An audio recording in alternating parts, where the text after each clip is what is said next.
গল্পের নাম শেষ ট্রেনটা আজও থামে। রাত তখন প্রায় 12টা, চারদিক নিস্তব্ধ। স্টেশনটা অনেক আগেই পরিত্যক্ত হয়েছে। লোকজন বলে এখানে নাকি আর কোনো ট্রেন থামে না, বহু বছর হলো। রাহুল জানতো এসব গল্প কেবল গুজব। সে শহর থেকে ফিরছিল শর্টকাট পথে, আর এই পুরনো স্টেশনটা পড়েছিল তার পথে। আকাশে চাঁদ নেই, শুধু হালকা কুয়াশা। স্টেশনের নাম ফলকটা আধ ভাঙা, অক্ষরগুলো মুছে গেছে। হঠাৎ দূরে একটা হুইসেলের শব্দ। রাহুল থেমে গেল। এখানে ট্রেন আসে নাকি? সে চারদিকে তাকালো, কেউ নেই। কিন্তু শব্দটা আবার শোনা গেল, এবার একটু কাছে। রেল লাইনের উপর কুয়াশা জমে উঠছে, আর ঠিক তখনই একটা ট্রেন দেখা গেল।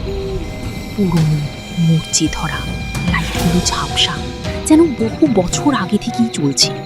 ট্রেনটা ধীরে ধীরে স্টেশনে ঢুকলো, আর থেমে গেল ঠিক রাহুলের সামনে। দরজাগুলো নিজে থেকেই খুলে গেল। ভেতরে আলো নেই, শুধু অন্ধকার। কিন্তু রাহুল দেখতে পেল ভেতরে মানুষ বসে আছে, চুপচাপ, নড়াচড়া নেই।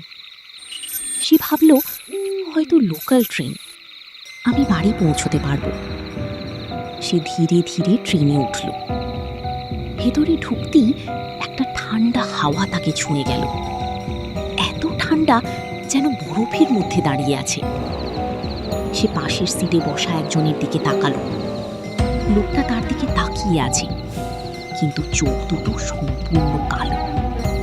রাহুল কাঁপতে লাগলো। সে উঠে দাঁড়াতে যাচ্ছিল, ঠিক তখনই সব যাত্রী একসাথে তার দিকে তাকালো। একই রকম চোখ, কোনো মনি নেই, শুধু কালো শূন্যতা। একজন ধীরে ধীরে বলল, তুমি দেরি করে ফেলেছ। রাহুল চিৎকার করে দরজার দিকে দৌড় দিল, কিন্তু দরজা বন্ধ।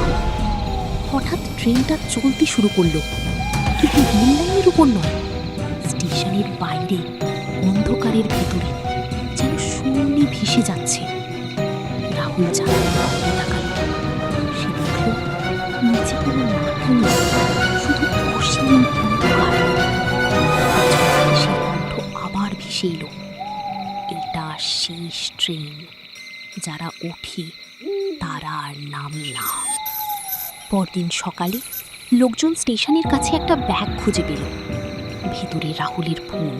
ফোনে শেষ রেকর্ডিংটা চালু ছিল, শুধু একটা শব্দ শোনা যাচ্ছিল, ধীরে ধীরে দূরে সরে যাচ্ছে, একটা ট্রেনের হুইসেল।